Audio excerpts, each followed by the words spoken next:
إلا ما علمتنا إنك أنت العليم الحكيم. اللهم وتب علينا إنك أنت التواب الرحيم. سبحانك لا نحصي ثناء عليك أنت كما أثنيت على نفسك. أنت المقدم وأنت المؤخر وأنت على كل شيء قدير. اللهم اجعل جمعنا هذا جمعا مرحوما واجعل التفرق بعده تفرقا معصوما ولا تدع فينا شقيا ولا محروما. اللهم آمين. In the name of Allah subhanahu wa ta'ala, the most compassionate, the most merciful, all praise and thanks are due to him, and peace and blessings be upon his beloved Prophet Muhammad sallallahu alayhi wasallam. He who is guided by the will of Allah, no one can misguide him, and he who is misguided, no one can guide him except Allah subhanahu wa ta'ala. I bear witness that there is no God but Allah, and Muhammad is his messenger. Assalamu alaikum wa rahmatullahi wa barakatuh.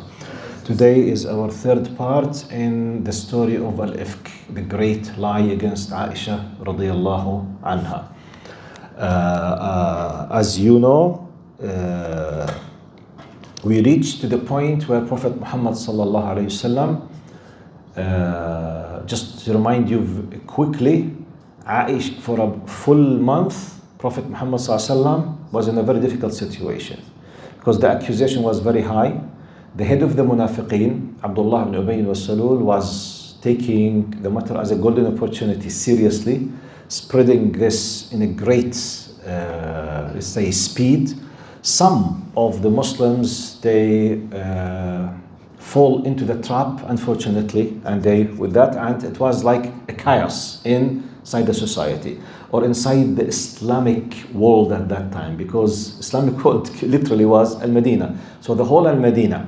One of the, I don't know how to call it, sad things that Aisha, who is the core point of the story, was not aware of what's happening for 30 days. She herself was not aware.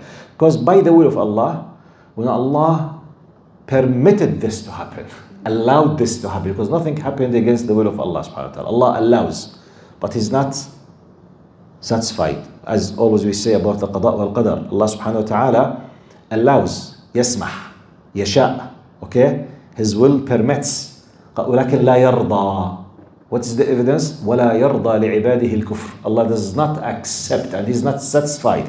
He will allow you to commit the kufr and He will be held accountable.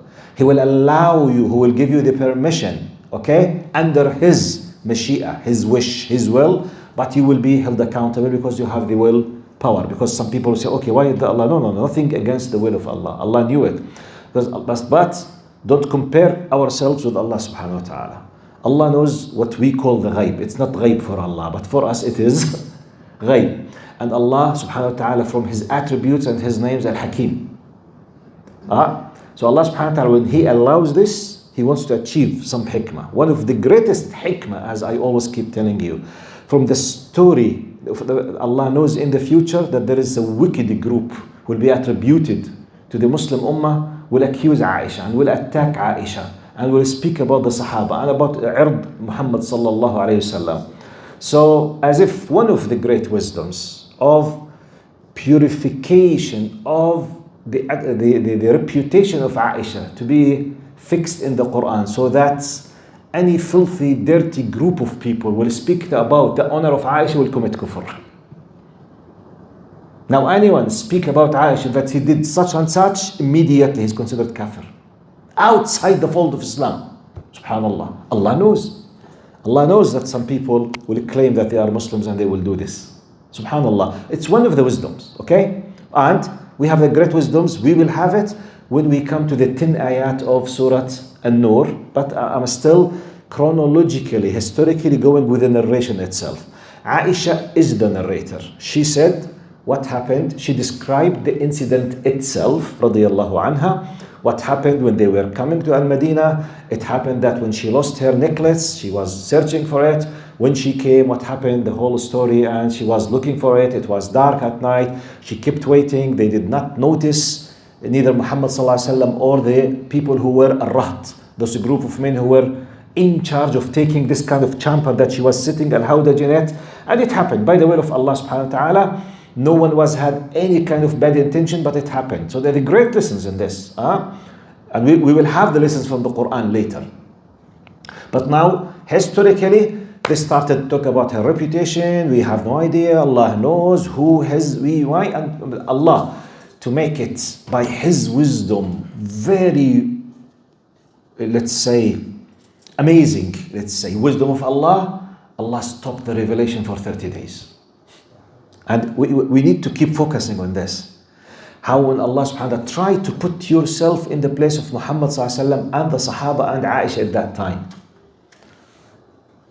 Because by the way, one of the great reasons why Allah sent a prophet for 23 days, 23 years, one of the greatest reasons to be a role model for us.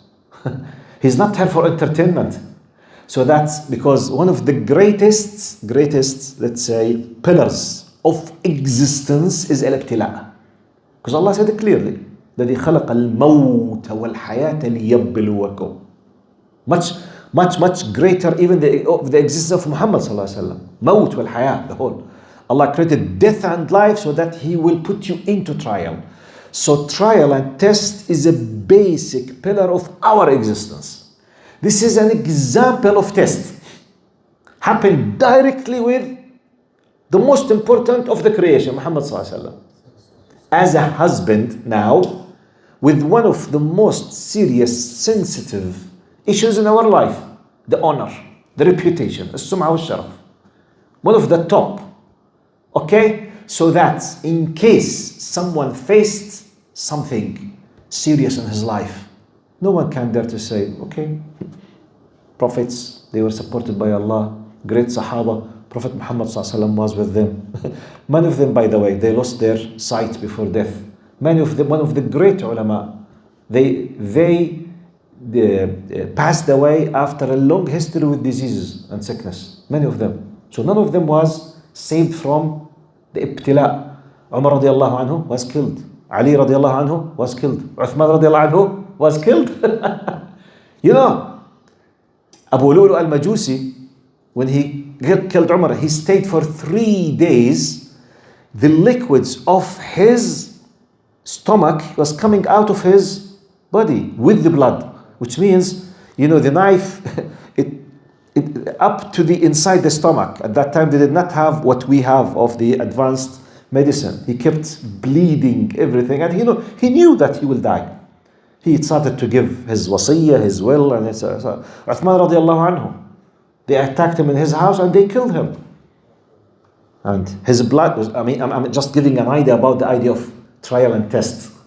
So because none of us, but we will face. This is, we need to look while we are narrating the story to keep focusing on one of the most important aspects in terms of none of us but will be facing a trial and test. It differs between us. In the same time, how should our reaction be with the test that Allah allows to happen?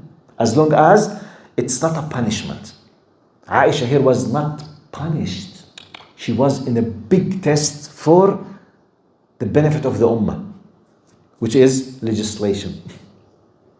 Legislation, tashri'. We have a great tashri' out of this story. Big story. One of the greatest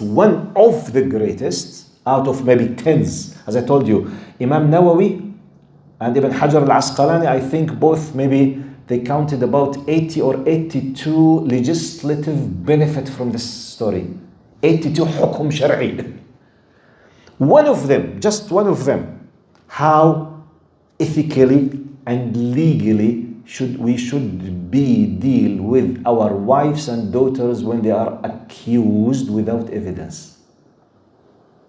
Why I'm focusing on this? Because I go back to what we mentioned last time. Honor killing. What they call falsely honor killing, qatl al-sharaf, which happens in some Arab and non-Arab Muslim countries, such as Yemen, such as Jordan and Palestine, such as some parts of Saudi Arabia, such as Pakistan and maybe some parts of Afghanistan, at least to the best of my knowledge. In these areas, tribal areas, and maybe some of North Africa, I have no idea because I have no knowledge, but what they are so-called honor killing. What's honor killing? 99 of the cases, it's a doubt, shubha. And sometimes, wallahi, I know some cases, a bad guy, he wants just to connect with a sister who is very pure, based on chastity. She refused. She kicked him out. I don't speak. He said, okay, I will show you. Just one message to her brother. Your sister has such and such, blah, blah, blah, blah, blah. Just in few minutes, he will bring the machine gun, he will kill her. What? Wallah, it happens. Wallah, it happens. And we know some stories, it happens. So this is if someone will say, you know, Habibi, you are not better than Muhammad sallallahu alaihi wasallam. If you think you are better, wal'iyadu billah, you are committing kufr. What? You are better than Muhammad? This is what Muhammad sallallahu alaihi wasallam did. His wife is accused. And the accusation was very high. Very high. But now in the human sense, without revelation, he did what we are learning now. Last time we finished, قال فدعا زيد بن حارثة and who? علي بن أبي طالب واستشارهما فأما زيد فذكره بالذي يعلم ما في نفسه من الود لأهله وأن لا يعلم عليهم إلا خيرا. He said, Ya Rasulullah, we know what's the value of your wife to you, and you know how do you look at her, and we know nothing about everything good about your wife. Ali ibn Abi Talib قال يا رسول الله, Abi Talib was a little bit practical. He said, Ya Rasulullah, النساء غيرها كثير. He said, Ya Rasulullah, يعني as if he's saying, خلاص, يعني if you can't solve this problem, close it. Close the file. This is his opinion. Which is, Ali was like a state person. Because Muhammad sallallahu alaihi wasallam was the head of the state. Sallallahu alaihi wasallam. It's not the only fight in his life. And more or less, they were, the ummah was freezed for a full month. They are not able to do anything. فقال وإن تصدق الجارية وإن تسأل الجارية تصدقك فنادى بريرة. If you remember, this is what we finished last time. So in the process, now we are taking lessons. In the process, Muhammad sallallahu alaihi wasallam was doing his best to do what we call now investigations, to be just with the accused person. By the way, wallahi, if we took it from legal point of view, it could be historically one of the greatest top high just trials in the history. 1400 years ago, who did have a law aslan, when immediately she will be killed and that's it. She will be divorced and thrown. That's it. Close the file. Why should I care? This is how the people should think at that time. I will give you now another evidence. Look now to this amazing. Think about what I will be reading now, explaining in the mind of what we call human rights, democracy, civil society. What I will be reading now, because now we are used to this terminology now. Okay? But go back, what I will be reading to you now happened 1400 years ago. Look, Prophet Muhammad said, we came to this point. Now, اللهم صل على سيدنا محمد. قال فقال رسول الله صلى الله عليه وسلم, after he asked Barira, after he asked the narration of Aisha, he consulted Usama, Ali, Barira. After the triangle of consultation, he did the following. He said, قال فقال رسول الله صلى الله عليه وسلم وهو على المنبر. He came to the minbar صلى الله عليه وسلم وقال من يعذرني من رجل قد بلغ أذاه في أهل بيتي فوالله ما علمت على أهلي إلا خيرا ولقد ذكروا رجلا ما علمت عليه إلا خيرا وما كان يدخل على أهلي إلا معي. Look now, it's Prophet Muhammad who's speaking now. He said, من يعذرني من رجل قد بلغ أذاه أهل بيتي. Who can help me, who can protect me, who can be in charge of taking the responsibility of preventing the harm from a man who's attacking me and my wife. Look, this is Prophet Muhammad sallallahu alaihi wasallam, who is asking the help of the power of anyone who's in charge to stop the harm of someone. He was referring to Abdullah bin Ubay bin Salul, Za'im al-Munafiqeen. Look now. The head of the state was Muhammad sallallahu alaihi wasallam. Let's think in a very, very simple way. If Muhammad sallallahu alaihi wasallam decided to get rid of Abdullah bin Ubay bin Salul, was he able to do it or not? Publicly, in public. Abdullah bin Ubay bin Salul has said such and such, I command anyone to kill him. Khalas, it's finished. Finished. Who can stop him, by the way? No one. No one. Whether it was done secretly or in public. No one. He's the head of the state. But in our term, this is what we call it justice now. And hikmah. What is the hikmah? Prophet Muhammad ﷺ understands the nature of the tribal connection. Abdullah ibn Ubay ibn Salul, he's from Al-Khazraj. And he has a big tribe. And there is a lot of munafiqeen. And there is a lot of new Muslims.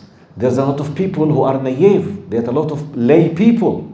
So in case just go and kill him, fitna will start. It's not easy. It's like, look what he said. He came to the member, مَن يَعْذِرُنِي, as if, wallahi, it's my words now. Imagine that I'm the head of the state now. Oh, okay, let's go to practical example, just from one angle. Who is the biggest power on earth now, in a human sense? US. Now, if someone attacked the president of the United States and something has to do with his personal aura, let's take it just abstractly. In theory, does this man, I mean the president, has the power to do it secretly just to finish him or not? Can he find some ways to get rid of this person or not? But publicly, he will defend himself in public, and he might go to the court to bring this person to the court in public. True or false? Even though in terms of the literal understanding of the power, he could smash a million person like him. But he will not. To the best of our knowledge. Just a theoretical example. Okay?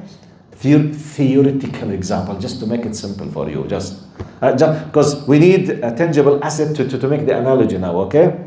I know it's just imagination, but just let's make 2 days before the man who attacked on Ravindra, they killed on the spot. Yeah. No, this is another case, because it's an attacker with a machine gun. I mean, I'm speaking about what we call it as human beings, what we call the judicial system, the courts, case, civil society, human rights, what we call now. Now, I'm just giving you an idea. In case if someone would like to speak in a philosophical way about the greatness of this civilization, these concepts were applied and better 1400 years ago. I'm giving you an idea. What stopped Muhammad ﷺ from doing it? Nothing. He could have done it easily. And by the way, وَالْعِيَاذُ بِاللَّهِ, according to those people who don't believe that Muhammad ﷺ was a prophet, simply you say, I received the revelation, and he will fabricate a special ayah, he will get rid of Abdullah ibn Ubay ibn Salul, close the file, Allah habibi, tawakkal Allah. Seriously. Why? He's showing you the ethical standard and the legal procedure. مَن يَعْذِرُنِي, he came in public now. Like when I announce, for example, like I will give my affidavit of defending myself, and I claim that this person is attacking me. Who can take my right? Look what happened now. This is the first now. He did it in public. He did not attack, and he did not even mention his name. Look. Now, what was the reaction? There's another lesson, the reaction of the Sahaba. Even though they were a great Sahaba, but still, human beings, they have weakness points. And the time of, sometimes when you are angry, or someone provoked you to be angry, you might lose the high ethical standard and principles that you believe in, which happened with one of the Sahaba, as we will see now. Look what happened now. When Prophet Muhammad said, مَن يَعْذِرُنِي مِن رَجُلٍ بَلَغَ آذَاهُ بِأَهْلِ بَيْتِي, who can protect me, who can be in charge of solving this problem by someone, he did not mention the name, by someone who's attacking me and my ahl, which means my wife. And they mentioned, he said, they mentioned a man, which is Safwan al-Mu'attal, radiallahu anhu. This poor guy who was just doing his job. He was behind the army, picking any kind of personal properties that might fall from anyone of the army. So he saw her as a soldier without even discussing why, when, how. Just he brought the camel, she came in the top of the camel, they okay, went behind the army about 5, 6, 7 hours later, and the story started. So Miskin, he did nothing. So it's talking about him. Prophet Muhammad sallam, in defending himself, he said, Wallahi ma alimtu. He was even talking about how pure Safwan was, because they were trying now to fabricate stories, which we don't know. Allahu A'lam. Maybe they were friends a long time ago. Maybe before married. Maybe. You know, this kind of imaginary of the liars, the hypocrites when they want. We don't know what kind of fabricated stories they spread among the people. So he said, now, once Muhammad ﷺ finished, قام سعد بن معاذ الأنصاري فقال سعد بن معاذ الأنصاري قال أنا أعذرك منه يا رسول الله إن كان من الأوس ضربنا عنقه وإن كان من إخواننا الخزرج أمرتنا ففعلنا أمرك. Now the head, you know, Al-Ansar, they have two big tribes, Al-Aws wal-Khazraj, and both of them from Yemen, both of them originally. So the head of the Aus, Sa'd bin Mu'adh. Sa'd bin Mu'adh, when he said, Ya Rasulullah, أنا أعذرك منه. If he is from Al-Aus, from my tribe, just tell me who is doing this thing and I will be in charge of finishing him. Which means we will finish the fight. Because he's from us, we will teach him the lesson. And if he was from our brothers, Al-Khazraj, we will do the same. So he did it as a part, just, okay, whoever he is, we will teach him the lesson. Now look what happened, how the shaitan managed to happen. When he said, if he is from Al-Khazraj, the speaker now, Sa'd bin Mu'adh, he's the head of Aus. So he spoke on his behalf and his group and on behalf of the other group, which is Al-Khazraj. قال فقام سعد بن عبادة وهو سيد الخزرج. Now the head of the Khazraj, Sa'd bin Ubadah, subhanallah, Sa'd bin Mu'adh, Aus, Sa'd bin Ubadah, Khazraj. Sa'd bin Ubadah وهو سيد الخزرج وكان رجلا صالحا. Now Aisha is describing him, he was a righteous person, good righteous. قال ولكن اجتهلته الحمية. You know, the spark of ignorance, of the tribalism, just for a second, you know, came with some kind of icing sugar by Mr. Iblis, just, you know, like a flame in his heart. قال وكان رجلا صالحا ولكن اجتهلته الحمية فقال لسعد بن معاذ كذبت لعمر الله لا تقتله ولا تقدر على قدره. You know, as a quick reaction without thinking, when Sa'd bin Mu'adh said, Ya Rasulullah, if he's from an Aus, we will finish him. If he's from the Khazraj, we will finish him as well. As a reaction, he said, كذبت Allah, you are a liar. If he's from the Khazraj, you can't touch him. You know, it's like sometimes when your mind goes to the manufacturing settings, okay, without the latest updated, without thinking, boom, like this. Because this is how they used to be living all the time. They were killing each other. War. You know, a lot of wars between them. Allah subhanahu wa ta'ala said Muhammad sallallahu alaihi wasallam as a mercy for them, because they used all the time to fight. Without thinking, even though he was a rajul salih, righteous, just quick reaction. قال كذبت فوالله لا تقدر عليه. You can't kill him. Which is an attitude of pure tribalism, way of thinking. فقام أسيد بن حضير ابن عم سعد بن معاذ. Now the cousin of Sa'd bin Mu'adh came supporting Sa'd bin Mu'adh, because Sa'd bin Mu'adh was attacked by Sa'd bin Ubadah now. So أسيد بن حضير فقال لسعد بن عبادة, he said to the head of Al-Khazraj, قال كذبت لعمر الله لنقتلنه فإنك منافق تجادل عن المنافقين. He said, by Allah, we will kill him. And you are a hypocrite, protecting, arguing for the sake of, which means you are doing the action of hypocrites. What are you saying? قال فثار الحيان الأوس والخزرج حتى هموا أن يقتتلوا. You know, they were provoked. Aus and Al-Khazraj, they were about to start fight. Fitna. Look, subhanallah. قال ورسول الله صلى الله عليه وسلم قائم على المنبر. He just asked the question. Sa'd said, Sa'd ibn Ubadah replied, Usayd ibn Hudayr replied. You know, the people became very angry in seconds. They were about to fight. Rasulullah صلى الله عليه وسلم still on the minbar. فلم يزل رسول الله صلى الله عليه وسلم يخفضهم حتى سكتوا وسكت. He just kept calming them down till all of them became silent and he himself became silent. No one, you know, it's a fitna. Prophet Muhammad was in a very, very difficult situation. He's consulting. They're actually consulting. She's a very well, you know, pious Sayyida radiallahu anha. There is nothing against her. Historical record, Barira, nothing. When he started to solve it in a civilized way, in our terminology, you know, a problem about to happen. Because if we will punish this person, you know, from tribal point of view, because it was spread. It was not just the idea. He did not create the story. Abdullah ibn Ubay ibn Salul did not create the story. The story is real. But the interpretation and the addition with the lies and fabricated things is the story. So the fitna is there. So, and by the way, just before I continue what Aisha said radiallahu anha, let me just here spoke a little bit about the reaction of Sa'd bin Ubadah. From one angle, we know that any one of us, even if you reach the highest and top level of Iman, you could fall in the trap of the shaitan at any moment, regardless in which area. But one of the greatest areas is anger, al-ghadab. Ghadab. One of the Sahaba came to Prophet Muhammad sallallahu alaihi wasallam, said, Ya Rasulullah, awsini.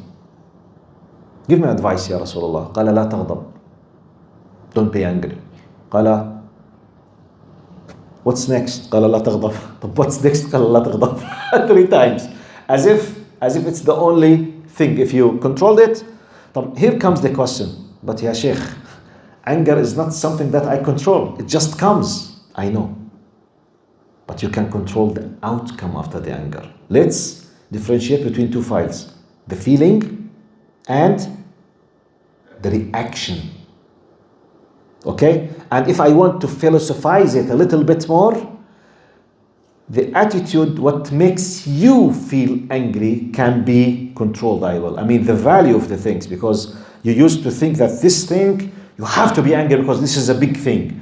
When you minimize the value of things that make you angry, you will be less angry. Okay? But, Trigger point. Trigger point. Yes. By the way, every one of us, we have trigger points. Every one of us. But we can minimize them.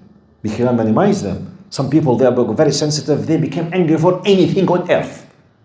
If you said, let's say, by mistake, if you said something, if you did something, for example, I'm not talking about Canada now, let's go back to our countries. In my country, while driving, the people are very angry. If for whatever reason someone give a horn or something, a brake or something, they might stop their cars, they come with their, what is it? Baseball, yes, baseball stick. They come with it, ganwa. Well, you know, people, they don't know the ganwa. You know, it's ganwa, it's just a Jordanian, okay, yes. They come with their baseball, wallahi, they hit each other, they might kill each other. Sometimes when 2 people just there, it happened coincidentally, they look at each other, you know, the eye contact. لو وين بتطلع يا ولد؟ هي يا ولد هي. ومالك بتجح؟ Why are you looking at me? Why are you staring at me? Nothing. And why you are staring at me? No. Why you are staring at me? Why you are looking at me? You, me too. Start a fight. Why did you make a big value for this, Aslan? This is a trigger. Okay? So we have 3 steps. Step number 1, try to re-evaluate the triggers in your life. Number 1. Because Prophet Muhammad sallallahu, if maharimullah atudiyat, okay, if the areas of where the hurma of Allah subhanahu wa ta'ala was attacked, he became very angry. Otherwise, nothing. So let's reevaluate the trigger points. Number one, like for example, some men, some women at home, they became mad if they're small kids, they mess up with some kind, the furniture, or they just were playing or something, which is part of their nature. You can't control it. I'm not saying to allow the kids to destroy everything as a playing yard outside. No. But we have to tolerate a marginal, space for the kids. Some people all the time they are angry, screaming and shouting and hitting their kids because of this. I need this person, he himself, the value of the furniture or the value of the noise against his own, let's say, security zone must be re-evaluated from the asal. It's not the problem of the kids, it's his problem. Okay? But let's come here to the anger. قال لا تغضب. I'm replying to the question, but I feel angry, what shall I do? Okay, feeling inside, you can control what will come outside. By training, by the way, from my work in the family counseling and marriage disputes, one of the great factors of disaster between husband and I'm not saying it's the only and the biggest, but one of the greatest, anger by husbands in specific. That's why I know many of cases, tens of cases, they are forced by the courts before allowing them to go back to their normal life by the court after the police interfered, unless after they take what we call the anger management courses by force by the court. Anger management. Anger management does not mean I will not feel angry. It means how to control my anger after the anger has already come. And one of the things, you need just to keep thinking about the consequences of your anger. The consequences. I'll give you a simple example how we can really review our reactions. Now, if you are a normal person with normal power, you are not a superhero and you are not a weak man, walking in the street, and you have with you your cell phone, iPhone 15, which is good. Now, if a man in your size, less than your power or equal to your power, just without having any kind of threatening tool in his hand, just looked at you and say, hey, this is a nice mobile, give it to me. What is the percentage that you will give you will give your mobile to him or your cell phone? Less than 1%. Huh? Less than 1%? Why should you? Type. If two persons, which is at least 1.5% of power to you, and your cell phone contains all of your privacy, your bank accounts, your very special photos, which contains your wife without hijab, and they were two, and they asked you to handle them your cell phone, how likely you will submit it without doing anything? 0. I think if you are a normal person, 0. Are you gonna fight? Yes. Definitely, yes. Or there's something wrong in your mind. You are not a normal person. if you just submit it, there is a big question on your manhood. True or false? Type. I'm just giving an example. If I'm holding this cell phone and it contains my normal things, but it's very valuable for me. I worked 6 months till I was able to buy it. And 10 gangsters, they came to me, 8 of them, they have knives, 2 of them, they have machine guns.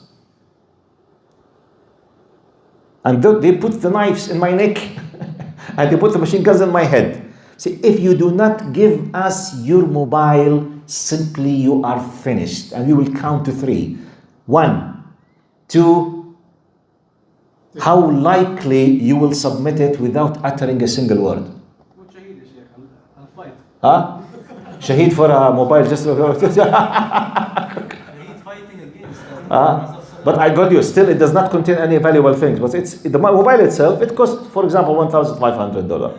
I mean, does it really, is your life less valuable than this cell phone? Really, I'm just asking. No, most likely you will do what? You will give it unless if you are crazy. Wallahi, if you do not give it to them, you are crazy. Because simply you will be dead for $1,000. يا عمي خذوا والله لو شو what can I do? طب what made you take this decision? The consequences, the expected consequences, the value of the expected consequence. And I gave you 3 scenarios. First scenario, no way. Second scenario, no way. Even if they hit me. No way. So, third scenario, most likely I will give it. Unless if I'm a very stubborn person. And I might lose my life. Maybe fourth scenario. This mobile contains a very private pictures for my wife without hijab, for my daughters without hijab, and very, very private things for me. And 3 gangsters came with knife. Most likely I will fight, and maybe I will lose my life. So, I'm just giving you examples. I mean, examples about what I say. How can I control my anger? In a very simple way. Think about the consequences and give a value. Does it deserve the consequences, possible consequences? Like for example, when I see my 2 kids fighting at home, I can't control myself. I have, for example, to do such and such with them, to be violent with them. Ya habibi.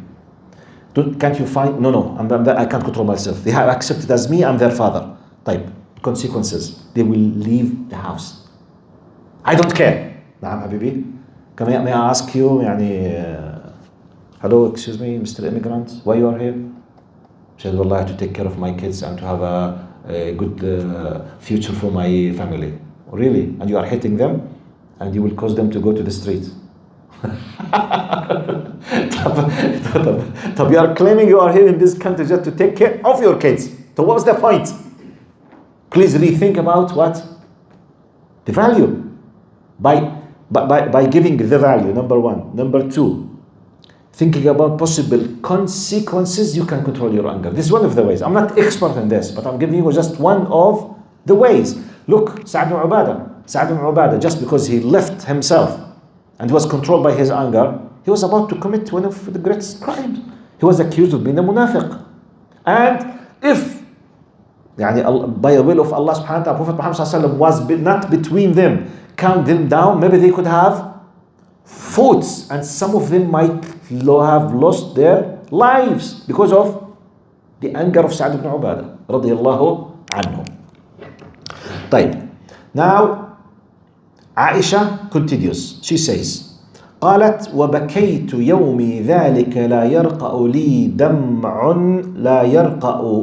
دمع ولا أكتحل بنوم ثم بكيت ليلة المقبلة لا يرقأ لي دمع ولا أكتحل بنوم وأبواي يظنان أن البكاء فالق كبدي فبينما هما جالسان عندي وأنا أبكي استأذنت علي امرأة من الأنصار فأذنت لها فجلست تبكي. لا إله إلا الله.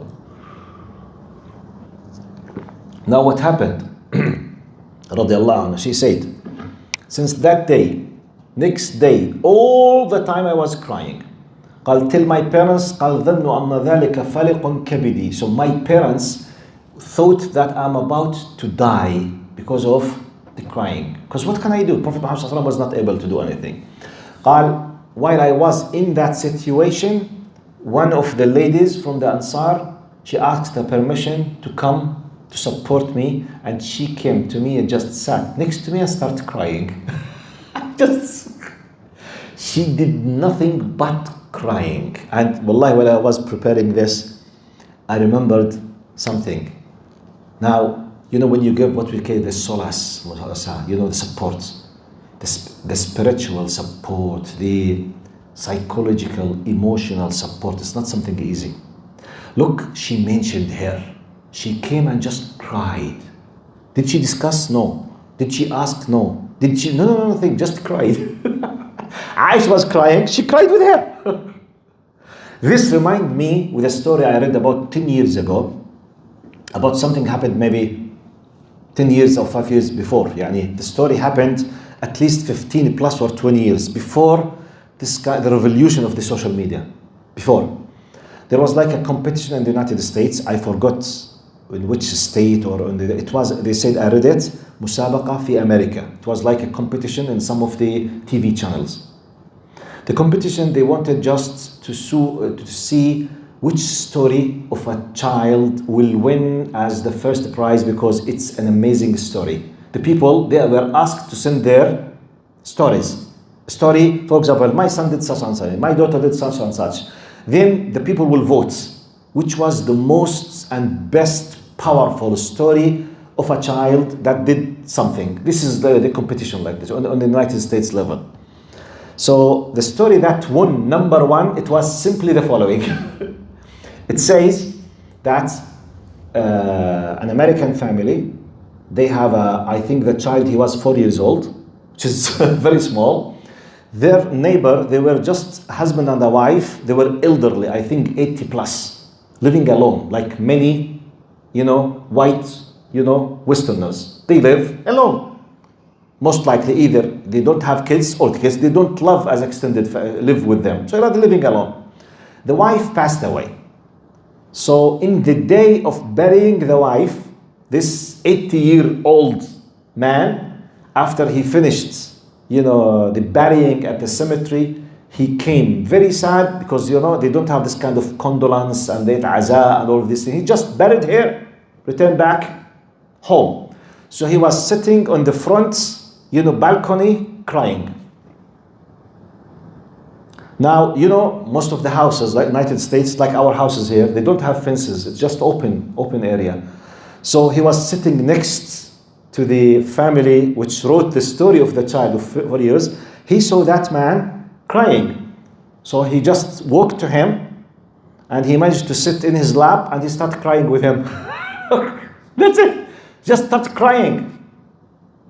And this gave him the greatest support ever because someone felt about him. This 4-year-old with this action, his story, which was sent by the parents, won number one in the United States. What did he do? He just cried. He just cried. But cried. This crying at that specific, it was a sign of, purity. Sincerity. It supported the one who was dying at that time. Subhanallah. The story, I remember this when I read the story of Aisha. And by the way, the idea, but this is a very, very marginal issue. Why Aisha is mentioning this? Why do you think? Because it touched her. Because the people are talking about her. People are suspicious about her. People are not able to do that. This woman, she was not able to say anything. She feels that the pain of Aisha. She just was crying. And another lesson from this. Don't ever underestimate any emotional, spiritual, psychological support for anyone who's in a trouble. Even just sending a message, Assalamu alaikum, just to tell you that I'm making dua for you in your trouble. I can't do anything except the dua. You think this is silly, but wallahi, it might save him. Because just when he thinks, 2 a.m. he's crying, 3 a.m. he's crying, when he comes to the Fajr without going to sleep and he thinks that his brother or her sister is thinking about her. It gives. Wallahi. Subhanallah. Now she continues. قالت فبينا نحن على ذلك دخل علينا رسول الله صلى الله عليه وسلم فسلم ثم جلس قالت ولم يجلس عندي منذ قيل لي ما قيل وقد لبث شهرا لا يوحى إليه في شأني بشيء. Look, she said at that specific moment after the Ansariya came and she started crying with me, Prophet Muhammad ﷺ came and he sat down. He said, Assalamu alaikum. It was now in the house of Abu Bakr. While her father, Abu Bakr, and her mother, herself, now Prophet Muhammad ﷺ came and he sat. قال ولم يجلس عندي منذ قيل ما قيل. The full month since the starting of the fitna, of this big lie, the ifk, he did not sit with Aisha in the same room. And she was not aware because she was sick. She thought just he left her for her privacy, just to take care of herself and her family will take. Oh, we don't know what's the exact, but he did not speak with her. Sallallahu alayhi wasallam, radiyallahu anha. She says, he sat down, Sallam, he said Assalamu alaikum, and it was a full month. By that moment, he did not receive any kind of revelation. قال فتشهد رسول الله صلى الله عليه وسلم حين جلس ثم قال. He said, أشهد أن لا إله إلا الله وأشهد أن محمد. He started his talking by saying the shahada. To give that he's about to say something very important. Then he said, now let's focus. قال يا عائشة فإنه قد بلغني عنك كذا وكذا. He said, يا عائشة, it came to my knowledge that you've done such and such. She said كذا وكذا. She did not mention what he said, but this is, it came to my knowledge that you've done such and such, whatever it was, the bad news that they were spreading. قالت فإن كنت. Let's see now the justice of Islam, the justice of the judge of Islam sallallahu alayhi wasallam. Look, now Prophet Muhammad sallallahu alayhi wasallam is sitting ruling for us now. قال يا عائشة إن كنت بريئة فإن كنت بريئة فسيبرئك الله. He said, look, Ya Aisha, it came to my knowledge that you've done something such. If you are innocent, Allah will show us the evidence for your innocence. سيبرئك الله. Allah will. Trust in Allah subhanahu wa ta'ala. Even though full month, nothing of revelation. Allah will show us the evidence of your innocency. وإن كنت ألممت بذنب فاستغفر الله وتوبي إليه فإن العبد إذا اعترف بذنب ثم تاب تاب الله عليه. And if in case you have committed a sin, ask forgiveness from Allah, because if the slave of Allah committed a sin and then he repented, Allah will accept his repentance. Wow. Now, this is an Arabic man speaking with his wife. Are you with me what I'm saying? This is, the Arab mentality in such cases, they would have killed in seconds. In seconds, not in minutes. You are talking about investigation and thinking for a month. Then when confronting with her, he's putting the ethical rules and standards. If you are innocent, Allah will show us. Don't worry. Which means as if, keep your trust in Allah. Don't worry. Wow. This is the husband. He's the one who should be very angry. He's the one who should be attacking. He's the one who should divorce now and say, I will not sit with you anymore. I can't stand, a wife like you, blah, blah, all of this kind of nothing. Sallallahu alayhi wasallam. If you are innocent, don't worry. Allah will take care of you. But now, here comes now. وَإِن كُنْتِ قَدْ أَلْمَمْتِ بِذَنْبٍ. He put the possibility, because he does not know. Muhammad sallallahu alayhi wasallam does not know the ghaib. If you committed a sin, ask forgiveness from Allah. What kind of ethical standard and amazing legal ruling for us to deal with people who are accused and still we don't have solid evidences against them. Put it, and by the way, a challenge. If you have a time, go and search 1450 years ago, who on earth did have any kind of judicial system to protect the one who's accused in anything with such a way. Just show me. Romans? Greek? I'm asking. Indians? Persians? No one of them. No one of them. Actually, people, they used to be killed, by colonial, barbarism and some. No one cares about this kind of rights. Once you have the power, everyone else is under your control, and that's it.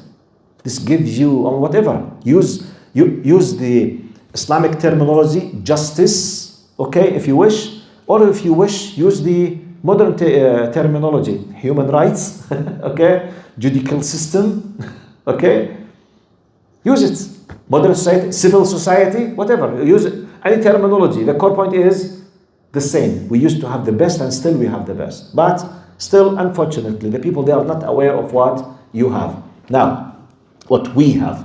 قال إن كنت ألممت بذنب فإن العبد إذا تاب الله عليه. If you committed, Allah subhanahu wa ta'ala will do it. Now, subhanallah.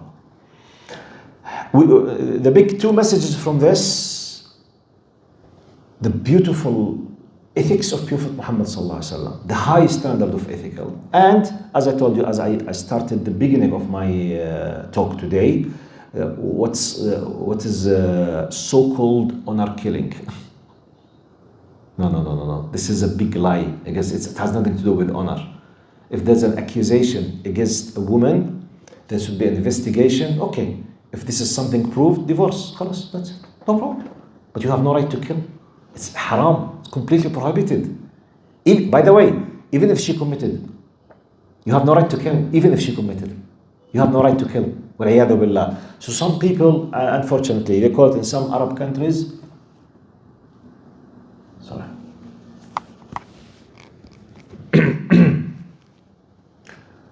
They call it honor killing. Now we continue with Aisha radiallahu anha. قالت فلما قضى رسول الله صلى الله عليه وسلم مقالته قلص دمعي حتى ما أحس منه قطرة. She said, when he finished his talk, I did not have any kind of a drop of tear in my eyes. خلاص, dried completely. Now, what was the reason? We need to read between the lines now. Now, the speaker for us is Prophet Muhammad. For her husband.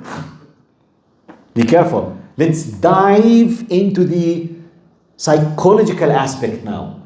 Aisha, more or less, she was around 16 at that time. The most beloved on earth to her heart, Muhammad sallallahu alaihi wasallam. Now the most beloved and the closest and the best to her heart is telling her, وَإِن كُنْتِ أَلْمَمْتِ بِذَنْبٍ فَاسْتَغْفِرِي. If you have committed a sin, ask forgiveness. So from her emotional point of view, Muhammad sallallahu alaihi wasallam, he put the possibility. By the way, you can't blame him. Does not know the ghaib. He's dealing in a legal way now. Like a judge. The accused person in front of me, I'm telling him, look, if we found evidences about what you have committed, we'll do such and such. If we did not find any evidences, we will release you. And what can I say? What can I do more than that? Nothing. But emotionally, she's thinking as a wife.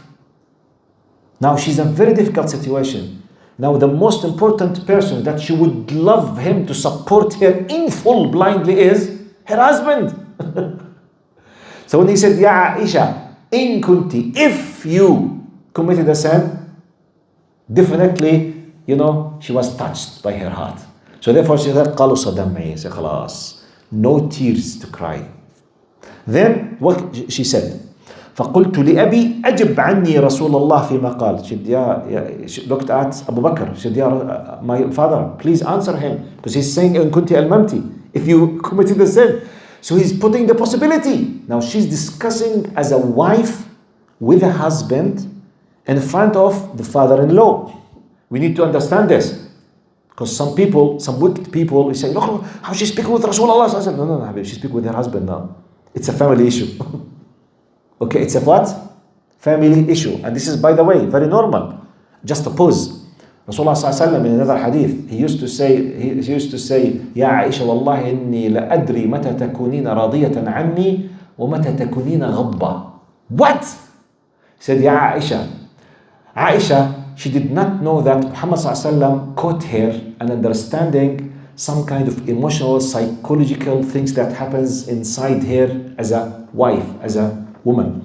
He said, Ya Aisha, I want to tell you a secret. I know when you are in your heart fully satisfied from me and when you are angry from me. Angry? Yes.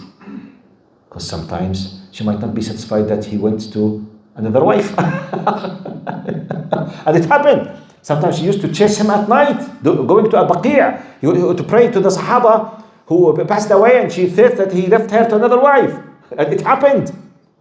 قال, I know when you are angry and when you are satisfied. She said, Ya Rasulullah, do you know? As if, she was just exposed. She said, oh, yeah, you know that, Ya Rasulullah? She said, yes. She said, okay, how do you know? She wants to test now. Okay. She said, yeah. He told her, Aisha, when you are fully satisfied from me, when you want to swear by Allah, you say, Wa Rabbi Muhammad. If you are angry for me, you say, Wa Rabbi Ibrahim. By the Lord of Muhammad or by the Lord of Ibrahim. If you are angry for me, you say, by the Lord of... فقالت يا رسول الله والله ما أهجر إلا اسمك. Wallahi, the only thing I just leave is your name. But not yourself. But when I'm angry, I say, Wa Rabbi Ibrahim. But he caught her, understanding the inner feeling, which is, by the way, very normal. And the biggest, another incident, when Zainab radiallahu anha, which will be mentioned now here, she sent some type of food on a plate while he was with Aisha. The messenger, who was maybe a boy or something, when she received the food and he said, this is from Zainab and it's the day of Aisha, she felt very angry. And she took the plate and she threw the plate in the ground with the food. Prophet Muhammad ﷺ, it happened in front of him. Now, as an normal Arab person, he should have what? Very angry, should be very angry. Maybe divorcing, maybe hitting, maybe whatever. He just smiled. I said, غارت أمكم, غارت أمكم. Your mother became jealous. Your mother became jealous. And Aisha, fix this, remove it, replace it with something else, close the file. Because he understood the emotional feelings. Because she felt jealous from Zainab. Because Zainab was the highest level of competition with Aisha. She admitted this in this hadith. We will read it now, maybe today or the next. She said, the only wife of Prophet Muhammad's wife that I used to feel insecure because of her competition is Zainab. That's it. The rest, nothing. Aisha, why I call her Aisha al-Batala, she is the hero. One of the best transparent Sahaba in telling you about the deep secret inside, to tell you about the inner psychology of the Sahaba. She exposed, I used to feel angry, I used to hate this, I used to love this, wow. So that when we read this, we feel that we should not be angels, we are not angels. So that when you commit a mistake or you have this feeling, it's part of the normal. You are not better than Aisha, alhamdulillah. So you have another chance to fix and to repent. But Aisha now, she said, أجب عني, she looked at her father, قال أجب عني. Abu Bakr, what did he say? قال والله ما أدري ما أقول لرسول الله. He said, Ya Aisha, والله I don't know what to say. What can I say to Rasulullah? If Rasulullah himself is not able to do something, what can I say? Then she looked at her mother. قال فنظرت لأمي فقلت لأمي أجيبي عني رسول الله. Left the father, went to the mother.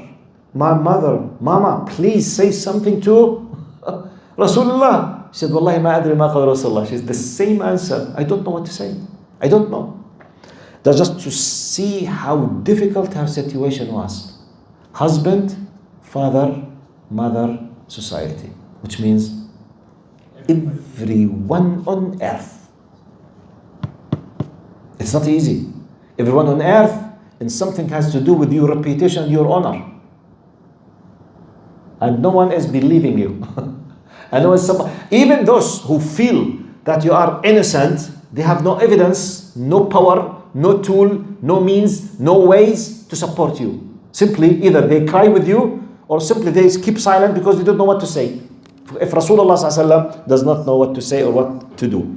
Now, what look قال فقلت وأنا جارية حديثة السن لا أقرأ كثيرا من القرآن. Then she said, خلاص, I have to hold the responsibility now to react back now. She said, I said, even though I was still a young girl, she said, جارية حديثة السن. I was just a young girl.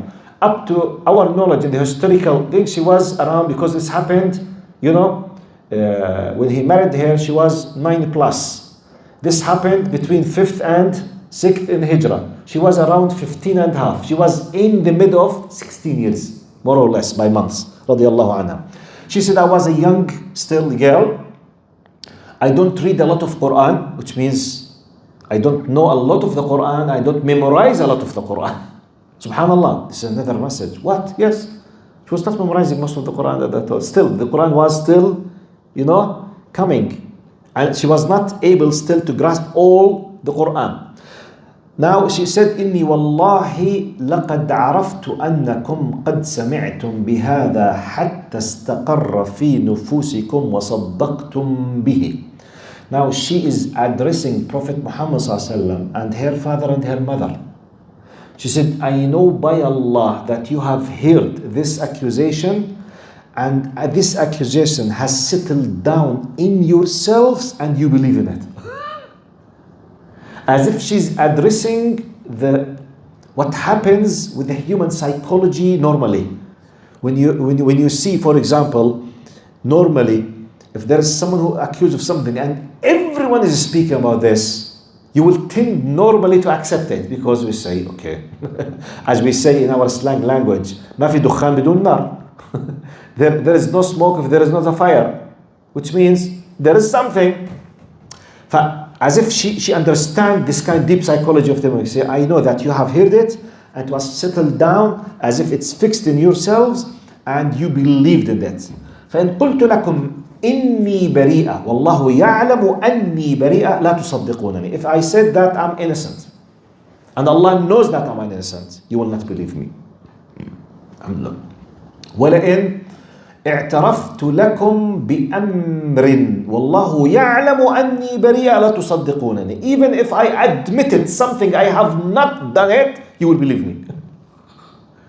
Which means, if the stream is against me and I just submitted, okay, خلاص, what can I do? Yes, okay, I did it. Even though I did not do it, and Allah knows I did not do it, you will accept it that I did it. Because your feelings as if go with the stream that I have done something. And by the way, this is like شو معنى المرافعة في المحكمة؟ تعرفوا معنى المرافعة؟ لما واحد يدافع عن نفسه أمام المحكمة. When you defend yourself in the court against the judge, defending yourself. What do you call it in the legal terminology? When you stand before the jury and the judge and the prosecutor and you start defending yourself. In Arabic we say murafa'a. What do you call it in English? You already explained it. You already explained it. Explain it? Yes. When you defend yourself. Yes. No, I want the word murafa'a in specific. Testament? Defense. Self-defense. Self-defense? Self-testimony. Self-testimony, self-defense. Pleading, P-L-E-A-D-I-N-G. هي اللي قالها دي. What he said, yes. Can you repeat it? Pleading. Pleading. Okay, jazakumullah khair. Just one. Okay, she was doing what we know in our legal terminology, the pleading or defending herself legally in front of the jury and the judge in the court. Because, she received that, then no tears, khalas, now I will stand for myself depending on Allah subhanahu wa ta'ala. She started saying, I know that you have his such and such. Allah knows that I have done nothing. And and if I admitted, you will say so. If I said that, so you will say that. Start defending herself for the first time, radiallahu anha. قال وإني والله ما أجد لي ولكم مثلا إلا كما قال أبو يوسف فصبر جميل والله المستعان على ما تصفون. She did not remember that the name of the father of Yusuf alayhi salam is Yaqub. Then she said what? Abu Yusuf. The father of Yusuf, because she forgot the name Yaqub radiallahu. That's why she said كنت جارية حديثة السن لا أقرأ كثيرا من القرآن. She said I was still a young girl. I do not memorize a lot of the Quran. She said the only example that I can use to describe my status before you is what the father of Yusuf, which is Jacob alayhi salam, when he said, when all of his sons, when they came to him and they said, Ya Abana, the wolf has eaten Yusuf alayhi salam, and started crying and doing something, said, the only thing said, فَصَبْرٌ جَمِيلٌ وَاللَّهُ الْمُسْتَعَانُ عَلَى مَا تَصِفُونَ. I'm just seeking patience from Allah, and Allah is the giver of the patience, and may Allah give me the power and the support on what you are describing. She defended herself by this ayah. In the human terminology, she lost. Still, we have 70 minutes. No, they changed. It's 10:30 now. Wallah, Yeah. they changed it. Yeah. 10:30. طيب, I'm sorry. Wallah, I'm just okay. Let me. Thank you. جزاك الله خير. هذا real. Sorry. I thought you made a mistake. Okay. قال فصبر جميل والله المستعان على ما تصفون. So I will stop inshallah بإذن الله. Next time we will finish the last. We will start with the general lessons from An-Nawawi and Ibn Hajar al-Asqalani about this story. جزاكم الله خير. Sorry. Tomorrow we will not have, because of Sawm Ashura. I think most of you will be inshallah fasting, so we will cancel the tafsir tomorrow inshallah. جزاكم الله خير. السلام عليكم ورحمة الله. الله يجزيك الخير. الله يكرمك.